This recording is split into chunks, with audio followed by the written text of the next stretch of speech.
"Ma'am, step out of the vehicle. Now."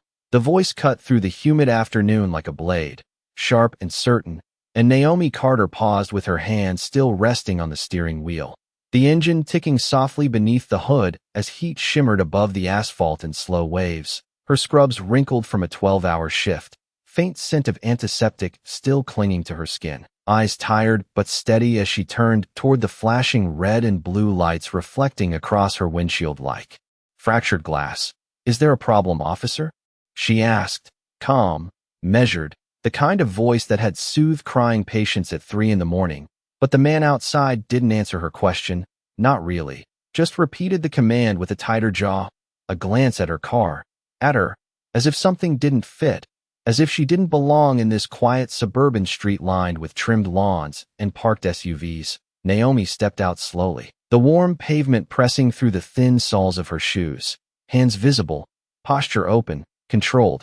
She had learned long ago how to make herself smaller in moments like this, how to breathe through the tension that coiled in the air like a storm about to break.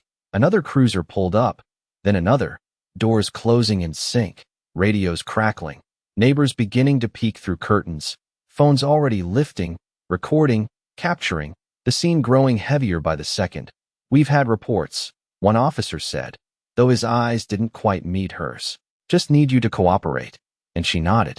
Because she always did. Because cooperation had always been her language. Even when it wasn't returned, her gaze drifting briefly past them, down the street, toward the ambulance that had already disappeared around the corner, the little boy inside its stable now, breathing, alive, a detail no one here seemed to care about. "He's going to be okay, right?" she asked quietly, almost to herself, but the officer nearest her frowned, confused, dismissive. "Focus on yourself," he replied, guiding her gently but firmly toward the back of the cruiser. Not rough, not loud, just final, like a door closing. Naomi inhaled slowly, the air thick with heat and tension. Her reflection flickering in the polished surface of the car door. A woman who had spent her entire day saving someone else, now standing under flashing lights as if she had done something wrong. And for a brief second, something flickered in her chest. Not fear, not anger, just a quiet, familiar weight.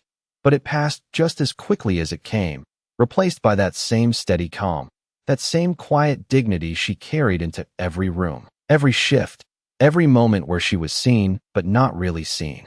The kind of silence that held more strength than words ever could.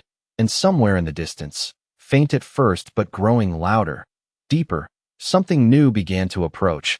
A low hum rolling through the street like thunder on the horizon, unnoticed by most, but not by Naomi, whose eyes lifted slightly, just enough to catch the first glimpse of black vehicles turning onto the block, moving with a precision that didn't belong to coincidence, didn't belong to this moment. And for the first time, since the lights had started flashing, something shifted, not in her posture, not in her voice, but in the air itself, like the story unfolding was about to change in a way no one here was ready for.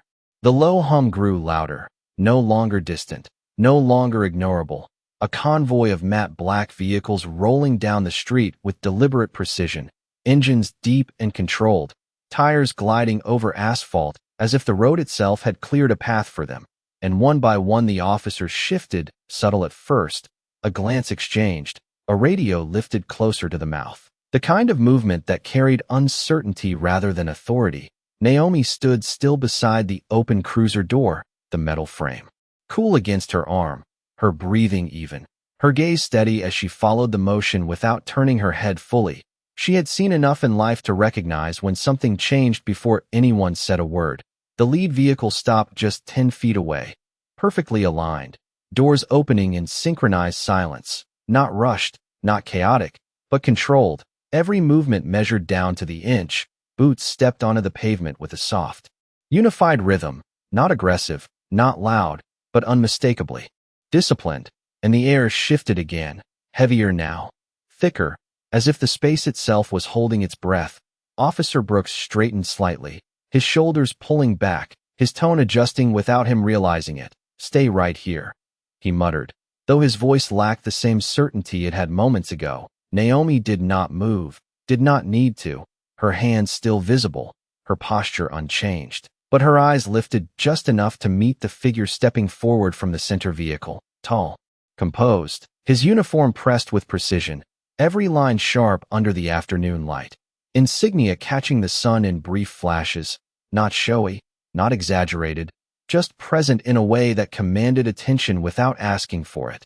The man paused for half a second, scanning the scene, the cruisers, the officers, the crowd gathering at a distance, and then his eyes landed on her, and in that exact moment, something invisible but undeniable passed through the space between them. Naomi did not react outwardly, but her fingers curled slightly against her palm, a quiet recognition, a shift so small no one else would notice. The officer nearest the cruiser cleared his throat, stepping forward, attempting to regain control of a situation that was no longer entirely his. "Sir, this is an active stop.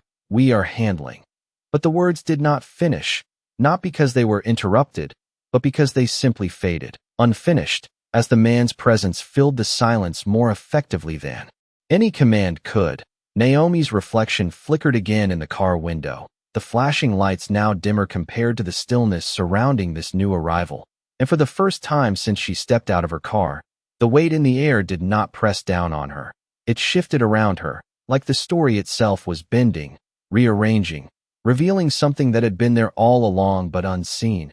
And still, she said nothing, because she did not need to, because whatever was about to happen next was no longer about proving anything.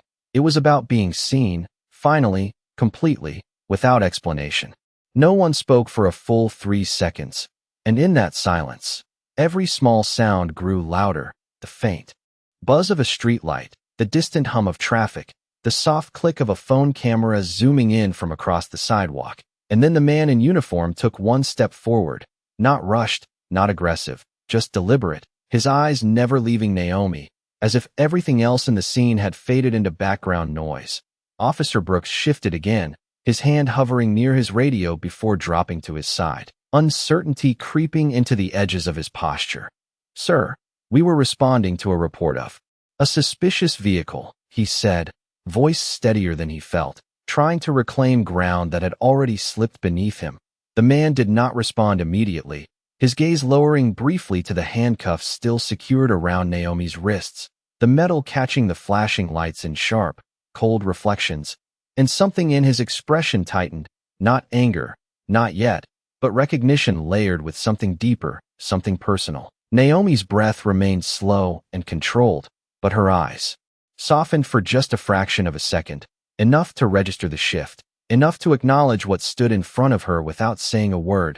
The officer beside the cruiser cleared his throat again, louder this time. "She matched the description," he added, though now it sounded less like certainty and more like justification.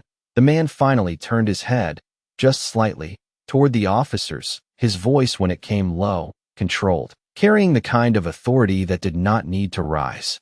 "Description of what?"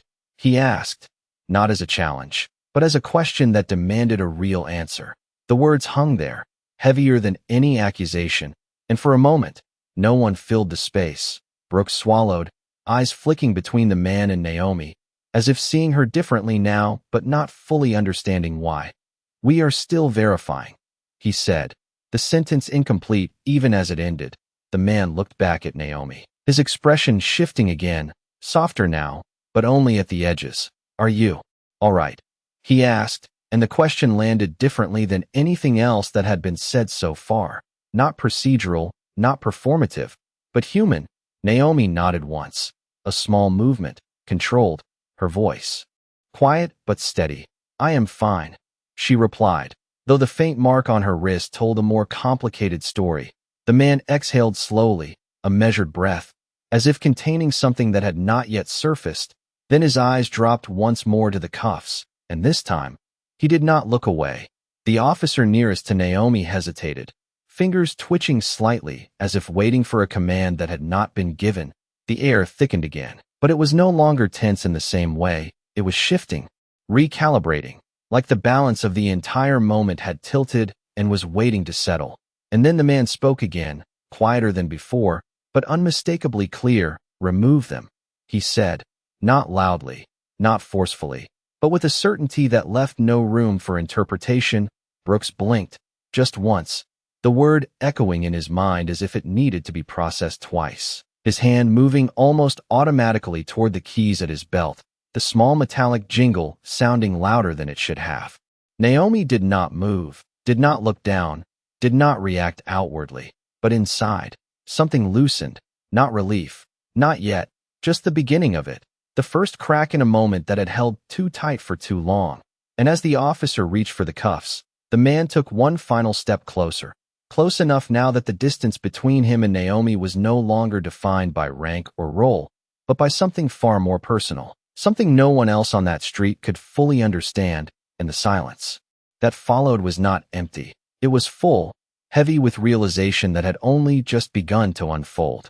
The faint click of metal echoed louder than it should have as the officer's hands hesitated for just a fraction of a second before finally unlocking the cuffs, the tension in his fingers betraying the shift in control that had already taken place. Naomi's wrists lowered slowly as the weight disappeared, her skin marked lightly where the metal had rested, but she did not rub them, did not react, her posture remaining composed, almost still, as if dignity itself had been her anchor through every second of the moment. The man in uniform watched closely, not the officers, not the crowd, only her, his jaw tightening slightly as his eyes traced the faint impressions left behind, a silent acknowledgement of something that should never have happened.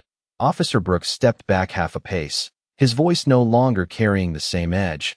"Ma'am, we were just following procedure," he said, though the words felt thin in the air, lacking weight, lacking certainty. Naomi lifted her gaze to him, calm, steady, not accusing, not forgiving, simply present. "Procedure should still see people clearly," she replied softly, her voice even, not raised, but it settled over the scene with more force than any command, the words landing in a space that had no easy answer. Brooks looked away first, his shoulders shifting as if the uniform itself had grown heavier. The man beside Naomi exhaled slowly, then turned his head slightly toward the officers, his voice measured, controlled. "What report placed her here?" he asked, not to challenge, but to understand, and again, the silence stretched, radios quiet. Now, the earlier noise replaced by a stillness that demanded honesty. One of the younger officers glanced down at his notepad, flipping a page that suddenly felt insufficient. "A call came in," he said. "Unverified description, possible concern." His voice trailing off as the words failed to hold under the weight of the moment. The man nodded once, slow, deliberate, then looked back at Naomi, and for a brief second, the authority in his posture softened, replaced by something more personal, something quieter. "You should not have had to explain yourself," he said, not loudly, but with a certainty that settled deep. Naomi's expression shifted just slightly, not into relief, not into anger, but into recognition, as if the statement had reached something unspoken. The crowd at the edge of the street had grown, phones still raised, but no one spoke, no one interrupted, the entire scene unfolding like a held breath, the flashing lights now reflecting off the black vehicles behind him, their steady presence contrasting the flicker of uncertainty around the cruisers. Brooks cleared his throat again, this time without the authority he carried before. "You are free to go," he said, the words formal, but quieter now, less certain. Naomi nodded once, but did not move immediately, her eyes drifting briefly to the street, to the space where everything had shifted, and then back to the man standing beside her. Their gaze meeting again, something unspoken passing between them, something deeper than the moment itself, and for the first time, her shoulders eased just slightly, not fully, not completely, but enough to show that the weight she carried was beginning to lift. The man turned back toward the officers one last time, his presence filling the silence again. "Make sure your reports reflect what actually happened," he said, not as a warning, but as a standard. And then he stepped back, just enough to give Naomi space, not stepping ahead of her, not leading, but allowing her to move first, and she did. One step forward onto the open pavement, her movement quiet, deliberate, reclaiming the ground that had been taken from her moments before. And as she passed the cruiser, the reflection in the window no longer showed someone confined, but someone fully seen, even if only for the first time in that place, at that moment.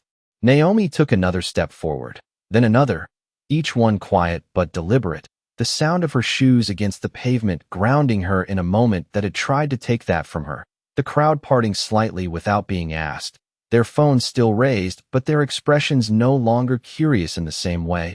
Something had shifted in how they saw her, even if they did not fully understand why. The flashing lights continued behind her, but they felt distant now, like noise fading after a storm passes, and still, she did not rush, did not look back immediately, because she had learned that dignity was not in how fast you leave a moment, but in how you carry yourself through it. The man remained where he stood for a second longer, watching her, not as an authority figure observing a resolved situation, but as someone measuring something deeper, something personal, his hands resting at his sides, controlled, but not detached. And when Naomi finally paused, just at the edge of the cruiser's reflection, she turned slightly, not fully, just enough for her voice to carry back to him. "The boy will need monitoring for at least 24 hours, she said calmly, as if the entire scene before had not interrupted her purpose, as if her focus had never shifted away from what mattered. The statement landed quietly, but it carried weight, reminding everyone present of something they had overlooked, the reason she had been there in the first place. The man nodded once, his expression tightening briefly with understanding. "I will. Make sure he gets it," he replied, his tone steady, but softer now.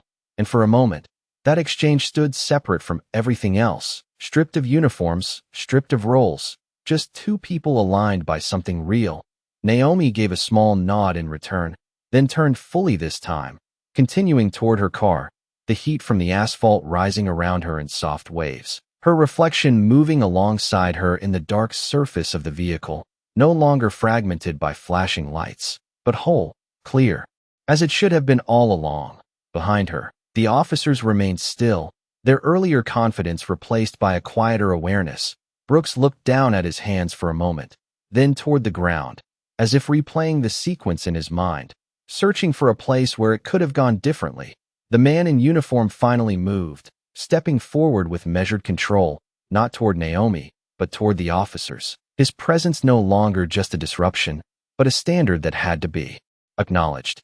"Every call you respond to carries weight," he said, his voice low but precise. "Make sure you know what you are carrying before you act." The words were not raised, not aggressive, but they settled deeper than any reprimand. Brooks nodded once, unable to meet his eyes fully, the lesson landing heavier because it had not been shouted.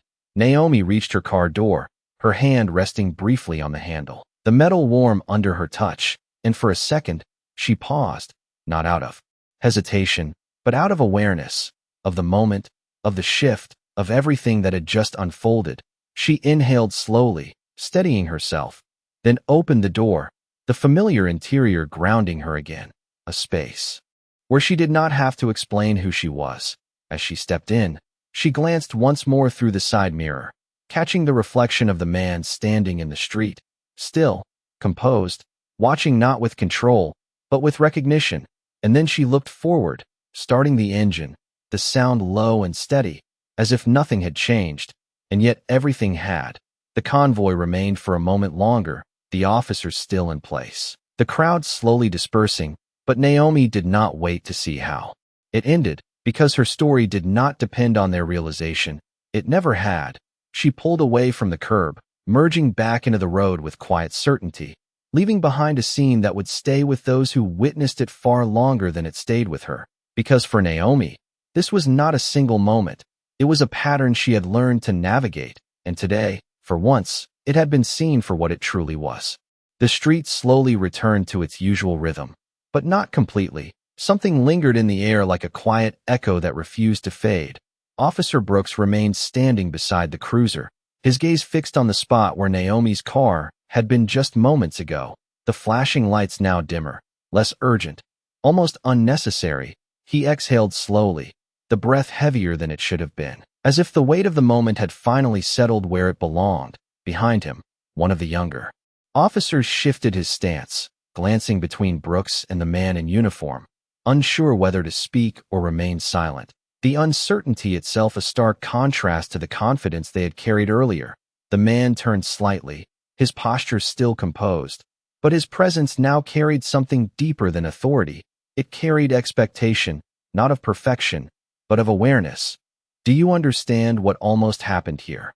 he asked, his voice calm, not raised, but steady enough to hold everyone in place. Brooks nodded once, though the movement felt insufficient. "Yes, sir," he replied. But the answer came too quickly, too automatic, and the man noticed, his eyes narrowing just slightly, not in anger, but in focus. "No," he said quietly. "You understand what happened, not what it meant."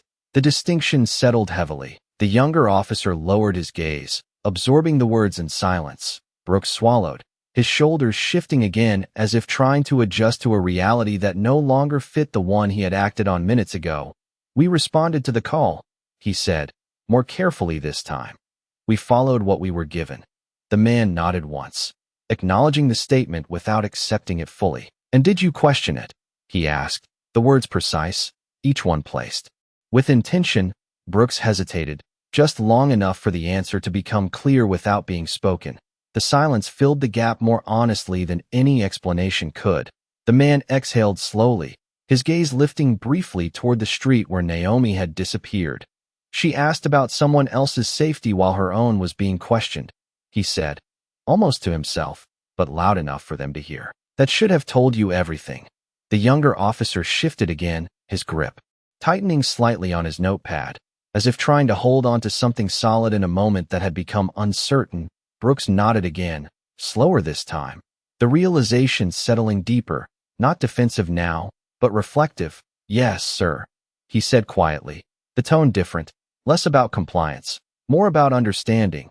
The man studied him for a second longer, then gave a small nod, not approval, not dismissal, just acknowledgement that the lesson had begun, not finished. Behind them, the black vehicles remained still, their presence steady, grounded, not imposing, just present in a way that did not need explanation. The streetlights flickered faintly as the afternoon shifted toward evening, shadows stretching longer across the pavement, and with it, the moment itself began to settle into memory, but not before leaving its mark. Brooks looked down at his hands again, then at the cruiser, then finally toward the road ahead, as if seeing it differently now, not just as a place to respond, but a place to observe, to understand, to recognize what stood in front of him beyond the surface. The man turned back toward his vehicle, his steps measured, controlled, but not rushed. As he reached the door, he paused for a brief second, his hand resting on the handle, his gaze lifting once more in the direction Naomi had gone, not to follow, not to intervene, but to acknowledge, quietly, that what had just happened was not just an incident. It was a mirror, and whether they chose to look into it or not would define what came next. And as he stepped inside, the engine starting with a low, steady hum, the convoy began to move again, slowly, deliberately, leaving the street behind, but not unchanged. Because even as the vehicles disappeared from view, the silence they left behind carried more weight than the noise that had filled it before. Naomi drove in silence, the steady rhythm of the road beneath her tires grounding her in a way nothing else could. The city stretching out ahead in familiar patterns of traffic lights and storefront reflections, yet everything felt slightly altered, not the world itself, but the way it settled inside her, her hands resting lightly on the wheel, fingers still remembering the pressure that had been there before, but not holding on to it, letting it pass the way she had learned to let many things pass. Her eyes flicked briefly to the rearview mirror, the street now far behind.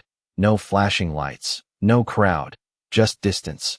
But the moment lingered, not as fear, not as anger, but as something quieter, something that stayed because it mattered. The faint hum of the engine filled the space, accompanied by the soft ticking of the dashboard as the car moved through late afternoon traffic, and then her phone buzzed lightly in the cup holder. The sound subtle but clear. She hesitated for a second, before glancing down at the screen when the car came to a stop at a red light. A message had come through from the hospital, short, direct, patient stable, observation ongoing, and she exhaled, a breath she had not realized she was holding, her shoulders easing just slightly as the confirmation settled in. The boy was safe. That part of the day, at least, had ended the way it needed to. She nodded to herself, a small motion, almost invisible, and placed the phone back down, her attention returning to the road as the light shifted to green, the car moving forward again, blending into the flow of everything else. But just as she turned onto the next street, another set of headlights appeared behind her, not aggressive, not sudden, just there, steady, keeping distance but not falling away. She noticed it without reacting, her eyes catching the reflection in the mirror once, then again, the same vehicle maintaining position, not close enough to follow, not far enough to disappear. A quiet presence, measured, intentional. Naomi's grip on the wheel did not tighten, her breathing did not change, but her awareness sharpened, not from fear, but from instinct, the kind that had been shaped over years of navigating spaces where certainty was never guaranteed. She made another turn, signaling calmly, the car behind her doing the same, still at a distance, still controlled, the rhythm of the movement almost deliberate. And then, after another block, the vehicle slowed, pulling slightly to the side, not cutting her off, not forcing an interaction, just allowing space. And as Naomi passed, she caught a brief glimpse through the mirror, the same matte black finish, the same precise stillness she had seen earlier, and for a second, their paths aligned again without intersecting, a silent acknowledgement that did not require words.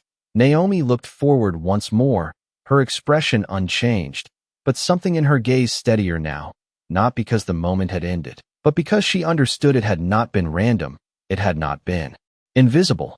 And as the road opened up ahead, the sun beginning to lower just enough to cast longer shadows across the pavement, she continued driving, not faster, not slower, just forward, the city unfolding around her as it always had, but now carrying the quiet weight of something that had been seen, something that could not be unseen, and somewhere behind her, no longer following, no longer present in the same way. The echo of that moment remained, not as a burden, but as a shift, subtle, undeniable, and still unfolding. The city lights had begun to soften into early evening glow by the time Naomi turned into the hospital parking lot, the familiar structure rising ahead of her like a quiet constant. Unchanged, reliable, the kind of place where purpose always came before perception. She eased the car into a space near the entrance, the engine settling into silence as she turned the key, her hands resting on the steering wheel for just a moment longer than necessary, not out of hesitation, but out of transition, leaving one world behind and stepping back into another. The faint hum of distant traffic replaced by the low mechanical buzz of the hospital's exterior lights. She exhaled slowly, her shoulders lowering as the weight of the afternoon finally found somewhere to rest. Not gone, but no longer pressing, just present. She reached for her bag, stepping out into the warm air, the scent of antiseptic drifting faintly from the sliding doors as they opened automatically, welcoming her back into a space where she was known not by assumption, but by action. Inside, the fluorescent lights cast a steady glow across polished floors. Nurses moved with practiced rhythm, voices low but purposeful, monitors beeping in quiet consistency. And as Naomi walked through the corridor, a few heads turned, not with suspicion, not with curiosity, but with recognition, a nod here, a soft hey. Naomi there, small acknowledgments that grounded her in a way nothing else could. She returned them with a calm smile, her pace steady as she made her way toward the pediatric wing, the sound of her footsteps blending into the background like she had never left. At the end of the hallway, she paused briefly outside a room, the door slightly ajar, the soft glow of a bedside lamp spilling into the corridor, and through the opening, she could see him, the boy, resting quietly, his chest rising and falling in even rhythm, a nurse adjusting a monitor beside him with careful precision. Naomi stepped closer, her presence gentle, unobtrusive. The nurse looked up and gave a small nod, stepping aside without needing to be asked. Naomi's eyes softened as she took in the scene, the calm, the stability, the outcome that mattered most. She placed her hand lightly on the edge of the bed, not touching him, just close enough to feel the warmth of the moment, her voice quiet, almost a whisper. "You did. Good," she said, not expecting a response, not needing one, just affirming what had already been fought for. The nurse beside her spoke softly. "He is going to be just fine." And Naomi nodded, the words settling deeper than any reassurance she had given herself earlier. She stayed for a moment longer, letting the stillness anchor her, before stepping back, allowing the room to return to its quiet rhythm.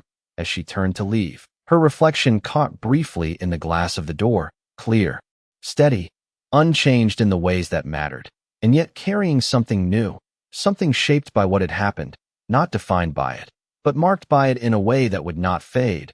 She walked back down the hallway, the sounds of the hospital wrapping around her once more, familiar, grounding, and as she reached the main corridor, her phone buzzed again, this time not from the hospital system, but from an unknown number. She slowed slightly, glancing at the screen, the message simple, direct.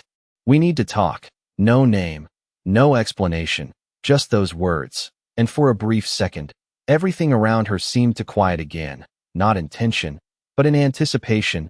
Naomi stared at the screen, her expression unreadable, the weight of the day settling into that single moment. And then, without responding, she slipped the phone back into her bag, her steps continuing forward, steady, controlled, because whatever came next would meet her the same way everything else had, on her terms, with her, standing exactly where she needed to be. The hallway lights dimmed slightly as evening settled in, casting long reflections across the polished floor, while Naomi stepped into the quiet staff lounge, the door closing softly behind her, sealing off the noise of monitors and distant footsteps.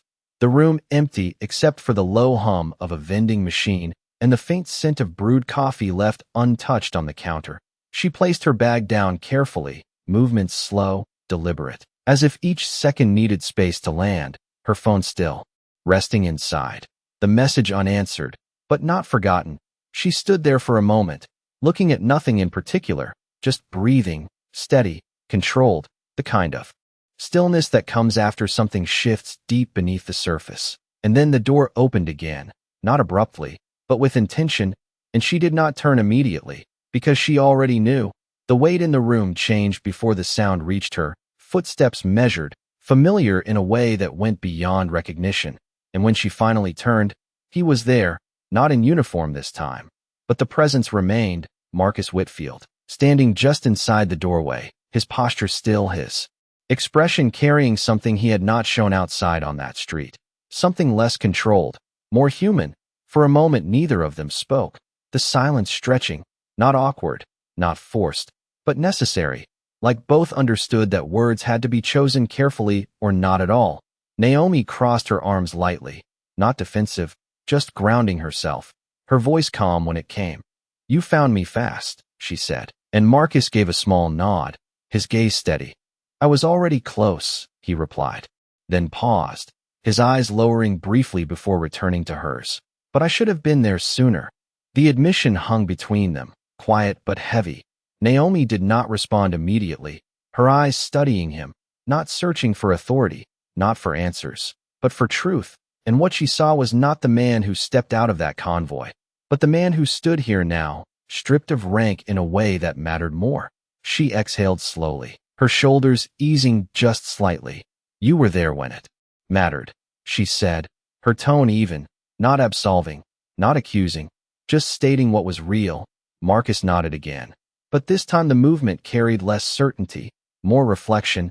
"It should not take my presence for you to be seen," he said quietly, the words deliberate, and Naomi's expression shifted, just enough to show that he had reached something deeper, something unspoken that had followed her long before today. She stepped closer, not dramatically, just one step, enough to close the distance that had been defined by everything else earlier.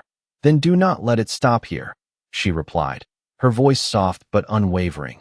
The statement simple, but it carried weight far beyond the room they stood in.